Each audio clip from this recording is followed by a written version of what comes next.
All of us, wherever we're in the world, we have the same thing, and that is peace, security, a chance to raise our family, food in our bellies. Our dreams and aspirations are similar no matter where you are in the world. I was born in the British colony, British Guyana, 1944. And Guyana is in the northeastern part of South America. We're bordered by Brazil, Venezuela, and Suriname. Most of the country is rainforest, and it's occupied.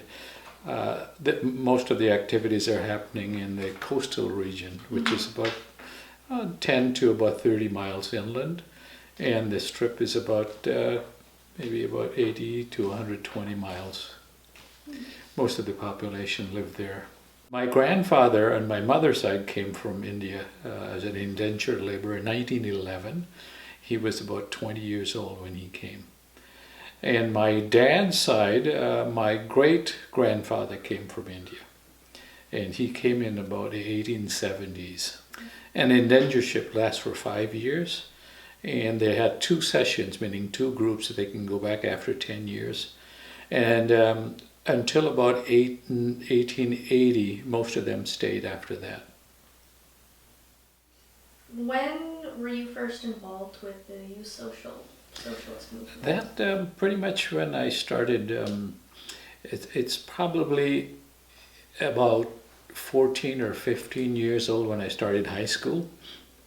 This is the time when we were involved in youth movement. We were called, we got ourselves the Young Pioneers. And we met and started to register people to vote, because that was a big thing in the country. You want to get more people to the polls. We were also encouraged people to, the legislature to make it for 18-year-olds to vote at that time.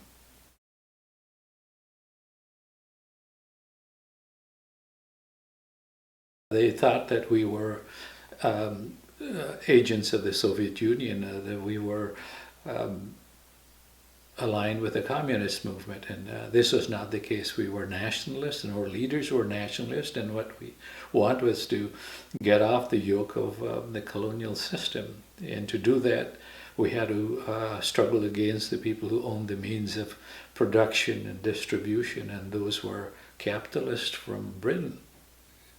British government and also the U.S. government made what we call cells in the country, and they burned down a lot of the businesses of the supporters of the.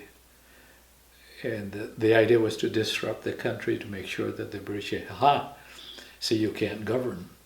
But this was all planned, and it's not only common in the Western Hemisphere. It's also true in other countries of the world where if the Britain or the U.S. wouldn't like some leaders, they would engineer overthrow of governments, as they did in Guyana.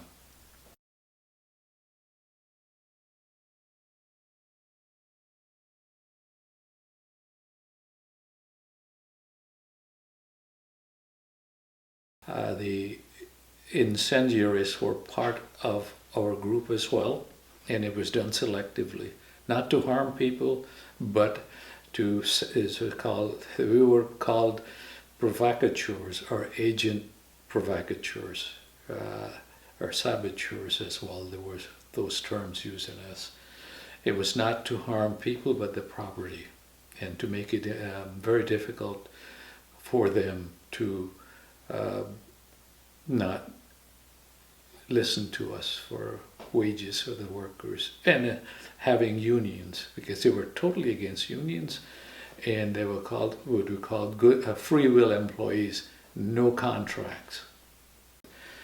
They would burn the sugarcane plantation, and that way you halt production.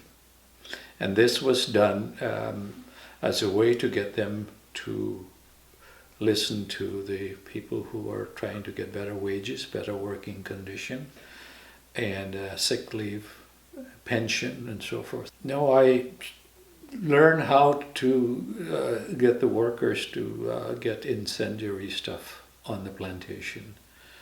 And some of that was because we had some folks who were trained abroad and gave us some ideas, technical support, and how, for example, the burning of the sugarcane, you couldn't take any matches or anything to go in that. So we used candles, and those were used.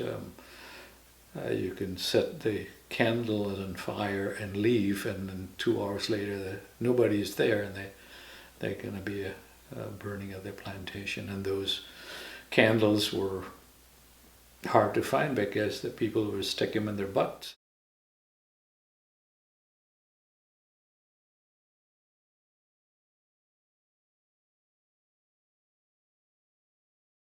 Cherry Jagan asked Jimmy Carter to come and observe. They come as an observer of the election.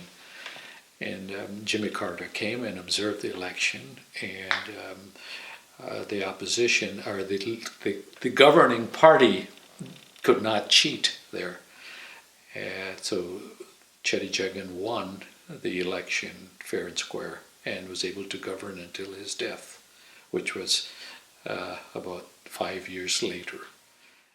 Is there anything that you personally would like to add to the conversation? Any final statements? Or I would like to add that the young people of today will have a considerable challenge. And sometimes you might feel as if it's insurmountable, and a chance to say that, well, you're going to give up. But there's a fellow by the name of Desmond Tutu who said, I'm a prisoner of hope. You got to hope, even if it looks as if it doesn't look good. And I hope that you folks will have hope and work from there, from hope.